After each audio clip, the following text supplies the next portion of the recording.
Good morning, everybody. Welcome to NFT Expoverse, and we're having how NFTs will shape the future of digital identity with Alan Orwick, Mauricio Zolliker, and JP Bedoya.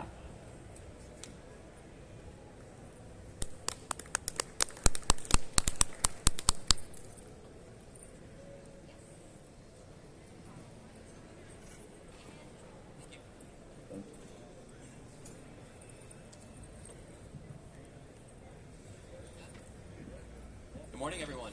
Morning, Good everyone. morning. How are you guys doing? Good. Very excited to be here. So we'll begin with a round of introductions, and this panel is going to be more so self-moderated between the three of us. We're extremely excited to talk about digital identity. And we're going to go around with a round of intros, maybe start with JP and then come back this way. We'll do that. Hey, morning. I'm JP Bedoya. I'm the Chief Product Officer at Civic. If you guys know a little bit about the identity space, Civic has been at it for a few years. We've been in the crypto space since 2016, did our ICO in 17, and we're still here. We've survived the bear market. We're going to survive this bear market too, so it's been really exciting.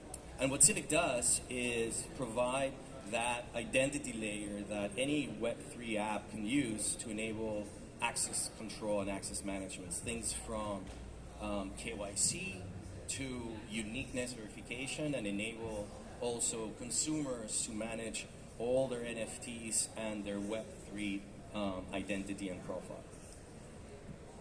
Hi everyone, my name is Mauricio from Zolliker, Head of Business Development. Zolliker is the largest NFT marketplace and DEX. We are also focused on tokenization of securities, stocks, and ETFs. Yeah, that's a quick brief. We're also working, the Zolliker Foundation is working on a layer 1 blockchain called Quorium, launching Q1 2023. Hello, everyone. My name is Alan Orwick. I'm the CEO of Dominant Strategies, which is the development company for Quai Network. Quai Network is also a new layer 1 that utilizes sharding and merged mining to create a more decentralized and scalable network. We're an EVM-compatible network of chains that exists in a hierarchy, so essentially allowing more miners and more nodes to participate in the network. We're currently in our testnet phase, and we're going to be ramping up for mainnet launch towards the end of this year. My background previously is from a computer science background at the University of Texas at Austin. While I was at UT, I was the president of Texas Blockchain in the undergraduate organization there. I founded that organization, and all of that research that we did at UT Austin funneled into Quai Network and the research that we have underpinning our layer 1. So extremely excited to talk about digital identity and also how that can exist in a cross-chain and interoperable world for a multi-chain future. Awesome. Great, and also guys, we're going to leave some time at the end for questions, so that should also be a fun part of the conversation. Yeah, I also like to always start with how everyone got into crypto. That's always exciting stories. How did you get into crypto, JP? Well, I think I discovered Bitcoin, I don't know, probably 8 years ago, and I thought, what is this? Never really paid too much attention to it. But then as I was trying to think about how to create a digital identity platform, I used to work at a company called LifeLock that many of you may know, that does identity theft protection. As I was looking at that and then thinking about what the blockchain technology could enable and how you can create a decentralized identity ecosystem, a self-sovereign identity where us as consumers can take ownership of everything that represents us on the digital world. That's how I then started to explore how crypto and how blockchain could enable us. And then, a few years later when I met one of the Civic co-founders, Vinny, and he was like, yeah, we're building this. And I said, okay, just sign me up. And that's really how it all started. I've never really been much into trying to make money out of blockchain, and a lot of people tell me you're missing out. But to me, it's more about the tech and what it enables rather than trying to get rich. Absolutely. What about yourself, Alan? So most of my journey in crypto began in around 2015, where I started with Bitcoin and just kind of experimenting with the technology, and also kind of from a similar standpoint of JP, just kind of understanding how it works and seeing what this new technology was and what decentralization meant. And it went into my undergraduate studies with computer science, where I was just trying to understand exactly what these distributed systems were, what cryptography was, how that could impact also identity, and then also just the kind of commerce and payment systems and other ways for people to transact at scale and use these systems for all of the different things, such as buying coffee or having an NFT or doing supply chain work, and all of these new use cases that kind of just begin to come to fruition and are coming to fruition today. So beyond that, I did time at Apple as a software engineer, and I did some various work as kind of full stack work and looking into different types of technology, and then was very fortunate to come work with other colleagues again after leaving Apple to get into the blockchain space again and take that research and then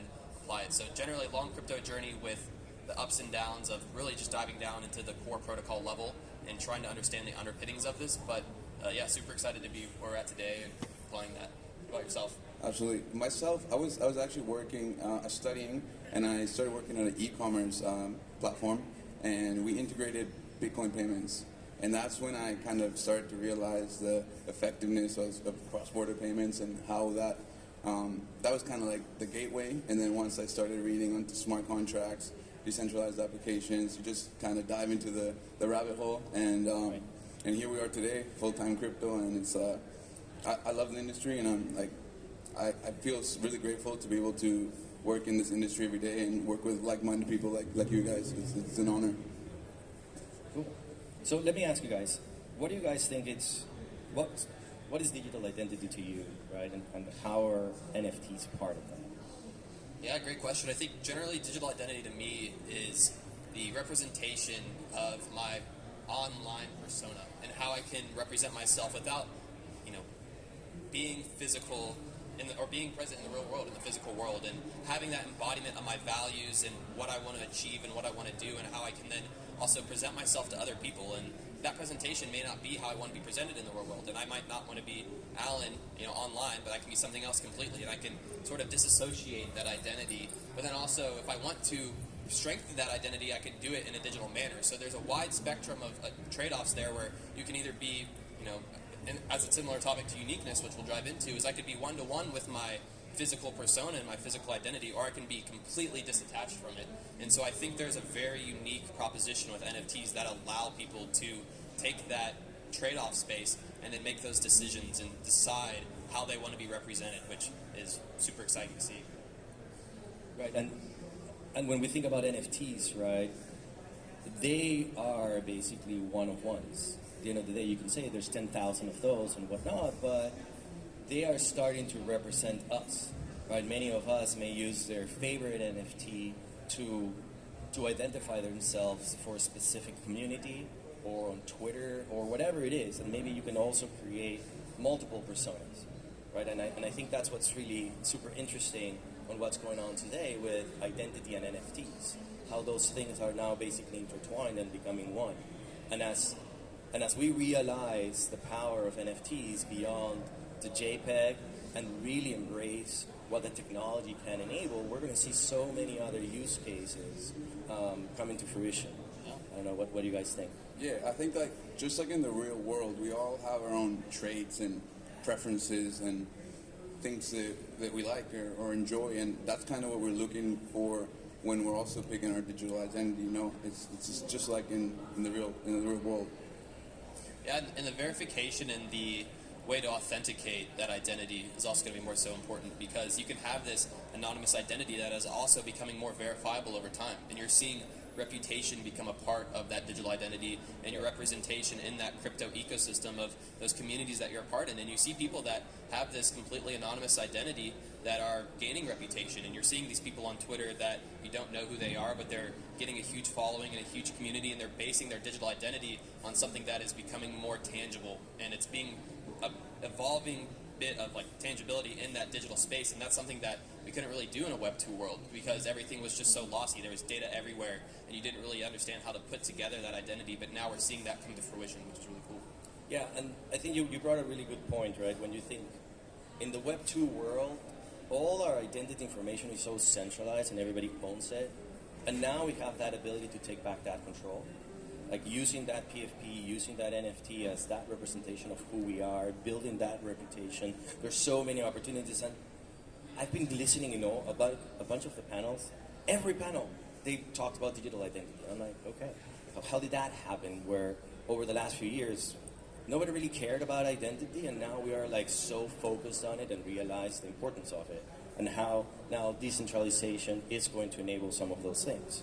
Yeah. So maybe we can talk a little bit about that. Yeah, absolutely. Yeah, I just wanted to touch back one point.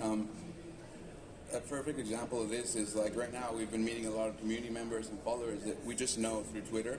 They're very active and loyal part of our community, and we kind of just know them by their JPEG or their NFT, Right. and that's like it's really funny how you just associate the person to that, and that it really is becoming our identities, and this is just gonna speed up when we go into actual metaverse applications and we're able to do unique 3D models and customize them to ourselves. It's just gonna basically speed up that process. Yeah, I mean, my perspective on the reputation and kind of the accumulation of this digital identity is it's so important until it's not important until you realize how important it is. And it's one of those things where until you have that sovereign identity, you're always just kind of assigned this identity. You're issued a government ID, you're issued a passport, and you're given these things that make you verified and authenticated, but that's not something that you can create yourself. And in the Web 2 world, they own all of your data, they own all of your identity, they own how you manifest yourself, and then they also manifest you in many different ways to many other companies. They sell your data, they give it away for free, or they make profit on it, and that's how they do a lot of their kind of revenue generation. And if you look at a lot of the more recent trends, with such as Apple blocking tracking and looking at how much that tanked Facebook's revenue, there's all of these things that are just happening behind the scenes. And the Web3 world allows us to take that back. And as you've seen all these creators here at the conference like this that are allowed to then create these new revenue streams that takes it outside of these big Web2 conglomerates. And so kind of looking at that reputation and allowing not only the fundamental backbone of the data flows be kind of solidified, but also this reputation. Yeah, so talking a little bit about that, decentralization, right? We've touched a little bit about on that and why it is important. So if we think about multiple identities and that second identity, right? What do you think someone might want to have a second identity for? I think it's fun. It's the first time in our lives that we kind of have the opportunity to choose how we want to be represented in a digital version, And that, I think more than anything is just exciting and a fun thing to do. And you own, like you said, the most exciting for me about decentralization is owning your stuff and cutting out the middleman. And yeah, I mean, that's what do you think? Yeah. But so let me ask you something. But wouldn't that create also a lot of potential problems and scams when you are just so easily able to create these personas? Yeah, I agree. We have to kind of come to a middle point, and I think regulation. I think we can all agree over the last 6 months that regulation will be coming to crypto, and some regulation is necessary for this to kind of be a safe space. Would you agree with that? I mean, yes and no, right? So yes, in the space where we should be more kind of self-policing, and these communities should be self-policing of what is a scam and what isn't a scam. I don't think we need government regulation to come in and say, these need to be verified, this doesn't need to be verified, you need to use this type of NFT, this type of thing. I think these communities can evolve, and you can have these reputation systems that can be self-policing. So these kind of Web3 projects can go and say, hey, this looks like a scam. Don't use this, don't buy this. But this person has been verified on the blockchain. They've been accumulating all sorts of transactions and interacting. They might have been a mod for some project, or they might have been trading XYZ tokens and doing some sort of interaction with these communities, and that's verified, and you can see that. And so I think it's more so the manifestation of this kind of self-accumulating thing that's verified. What do y'all think on that topic? So I think it makes sense, right? And a lot of people, I think, only hear about the bad stuff that happens on crypto and all the scams and all of that, that you say, well, all of this anonymity is creating that. And to your point, the industry needs to evolve, and that's what's happening a lot in a way that we're self-policing. We are building systems that enable the right way to build reputation, right? And it's, at the end of the day, a lot of that centers on the user's wallet, right, on your wallet, because that is that first entry point and how you present yourself with an application, with a system, with a community. And then what's in that wallet then starts becoming those different data points that enable that reputation, self-policing, and whatnot. And it's those NFTs that ultimately are non-fungible, are one-of-ones, that can start that reputation building. And then there's tools, of course, right? And Civic, for example, has some tools that enables verification of the person behind the wallet. Things like uniqueness, right? Where we are using biometrics in order to create a digital footprint of that person. So then you can only enable one wallet to be attached to your uniqueness as an individual. And if you try to then do it again for another wallet, we would not let you. So with those type of tools, I think that we can start creating this reputation systems and making the industry be more and more respected and safer for everybody to interact with. Yeah, I completely agree. There's a lot of pain points that we're such a young industry that there's certain things that we're still trying to fix to make it more accessible to people as well. I know NFT marketplaces and just overall crypto is not super easy to get into if you are not tech savvy and you haven't been doing your own research. So there's lots of ways to kind of eradicate the entry barrier by, for example, doing fiat on-ramps and certain things that like you said, the verification of transactions, whether it's through face scan or a fingerprint. Like there's lots of pain points that we're still going to integrate into the industry that's going to make everything so much more user-friendly and pretty much accessible to everyone. I feel like in the next few years, people will be using the blockchain without even realizing you're using a blockchain. And I think that's kind of at this point where we're at. Yeah, jumping back to the second identity type of question, I'm really curious what you think, why people are using NFTs as PFPs. I've debated with my colleagues back and forth of like JPEGs are stupid, JPEGs aren't stupid, but at a high level, what are y'all's thoughts on that second identity, and is this a trend that will continue to emerge, and how does that look to the future to continue to evolve? I think a lot of it comes down to a sense of community, because the NFTs, even crypto, just community to me is the most important thing for a project. And when people are joining an NFT project, they feel a sense of belonging, and there's a lot of connection between the users, and you see it online, and it becomes kind of like a network. And then there's meetups, and it becomes more than just an identity. You're kind of joining a group of people and building a community. I think that's a big reason behind it. I think you touched upon it a little bit, right? It gives us the ability to create different personas, right? The sense of belonging is really important with communities. I think, I think we're all, tribal in a sense, right? We want to have that sense of belonging. We want to find those communities where we can relate to.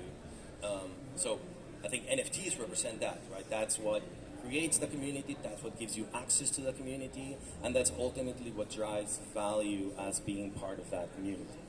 Yeah, I think it's increasingly becoming both beautiful and kind of sad how ingrained the internet is with our everyday life now. And I feel like most people born today are already subjected to this digital world just unwillingly. And so to live in that world and have these types of technologies be very optimistic or pessimistic in choosing that barrier of what we want to live in, I think having these NFTs be even as simple as PFPs and the fun stuff makes it easy for newcomers to come and take part in these communities. And then having the future of people that are finding out about crypto and learning about blockchain have this kind of lightweight, fun thing to experience, and then slowly get ingrained. Because I think everybody goes down that rabbit hole of, they buy an NFT and they continue to learn and kind of develop their acumen of the education around blockchain technology. And so I think it's just a better world to live in if we have that sort of experience available for people. Yeah, I completely agree. And what do you guys think about interoperability with these NFTs? I know right now it's a kind of a pain point as well. If you got an NFT on Solana, you can't hold it on your. We're on XRP, for example. We can't have the profile picture yet on Twitter, and then certain applications won't accept your NFTs. You got to do different wallets for each thing. If the metaverse is gonna come to fruition, I think it all has to be interoperable, 100%. And your identity, your digital identity that you've created, has to be able to exist on the entire Web3. Do you guys agree? Yeah, I think interoperability is going to be important in a way that it needs to go away. And by that I mean the underlying chain needs to be completely transparent to the user. Right? As consumers, we really don't care if it's on ETH, on Solana, XRP, whatever it is, unless, well, you're paying a lot of gas fees, right, if you're on Ethereum, but those have come down, so they're somewhat reasonable at this point, all things considered. But as a consumer, I don't really care, right? And if I want to interact with a service that is Solana native versus one on ETH native, that is a problem today. There is no real way to bridge that in a simple, meaningful, consumer-friendly way. So I think that's some of the problems that we are going to be solving over the next, months and years to come. I know we are trying to do some of those things at Civic, being chain agnostic. We are starting with Solana and Ethereum because that's where we see a lot of consumer adoption, and that's really critical to identity. So I just think it's just going to take time. And at some point, I also hope that the chains themselves will create some form of interoperable standard that they can just talk to each other. And if you guys remember how cell phone companies were not able to send SMS between each other way back when, right, a few years ago, that interoperability, it's kind of the same thing on the blockchains today.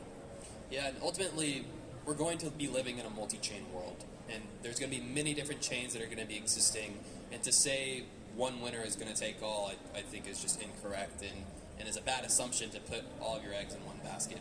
And to create these multi-chain and chain-agnostic ecosystems should be at the forefront of every developer's mind, because users are constantly changing between chains, and developers are doing the same as well. And so, in order to have this digital identity be represented in this multi-chain future, I think the technology is just going to catch up. And I think we're going to see the technology evolve, and that's one of the key pieces that we're focused on with Quai Network, is creating this sort of interoperability standard between many different chains so that users can have this abstracted view and just say, I want to enjoy my NFTs, I don't want to worry about switching networks or paying high gas or worrying about the network going down or worry about this sort of UI UX that over time is just going to evaporate. And really at a high level, it's just going to become increasingly just abstracted, and it's going to be increasingly easier to use. And so, in general, I think interoperability is one of the key pieces that the NFT ecosystem is really pushing for as well. And so,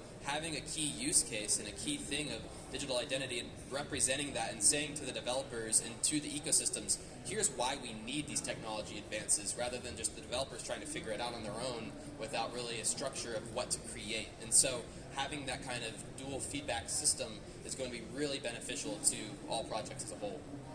Yeah, just from business development and partnerships recently, you realize that every company is super focused on interoperability, whether it's bridges, wrapping assets, basically NFTs to switch chains. Every MoonPay, every real fiat on-ramp is 100% committed to that, and I think we can all agree that the future is going to be interoperable, and now it's just a matter of building out the tech. Yeah, well, it's interoperability in a secure way. So being 100% certain that this bridge won't get hacked, and if I move my funds, is that going to be secure? And how do these things not create systemic risk across ecosystems? Because that is the one key thing about interoperability. If you're not careful, you will have that contagion. And as we've seen across many projects that have blown up recently and have just completely collapsed, there can be systemic risk contagion with interoperability. And so alleviating those concerns and building a robust ecosystem with that is going to make it easier. And I think, unfortunately, we have seen some projects fail around that, but we're getting better infrastructure, and we're getting better about the self-policing, not only in the reputation, but in the systems that we build and use. Because if you go put all your money into Luna and then it blows up, and then you're like, well, great, there's all this contagion, and I had all my NFTs on this. Well, you're kind of SOL there. But after this, now we've kind of evolved and can take these standpoints of we have to do better as a community for users and for developers to create these robust systems. Hopefully the learnings won't be as expensive Right. anymore. Right. They're getting really expensive these days. Yeah, I feel like things that happen now are so much just mass scale in comparison to like last cycle, right? 3-4 years ago, this cycle really became pretty much mass adoption. Like we got the Staples Center called the Crypto.com Arena. Like crypto's here, everybody's heard about it, Right. and that's the first full market cycle where we seen that size of a market, you know, where it's accessible to everybody. Everybody has, well, not everybody, but I'd say 80% of people I know my age have a wallet, a crypto wallet. So it's just the magnitude. So yeah, like you said, the exploits and our mistakes are becoming a lot bigger now. Yeah. But I think to your point of mass adoption, right? Now I'm seeing so many brands trying to figure out their NFT Yeah. strategy, right? And that's I think another interesting area where, you know, authenticity and uniqueness is going to start playing a point, right? So how do you know that this pair of sneakers are authentic? That I think it's going to be another one of those problems that we're going to have to solve over the next couple years. I think as you know, more companies like Nike buy this NFT projects and are trying things out, Adidas and whatnot. You have now luxury brands creating all of this content for the metaverse. So that I think it's another piece. So what do you guys think about? You know, what use cases would be well supported? Yeah, let's dive more into the uniqueness and kind of provenance and the new kind of forthcoming ideas with those topics. I think we're going to see more so just authenticity of like experience, and so it's always been like this overhanging thing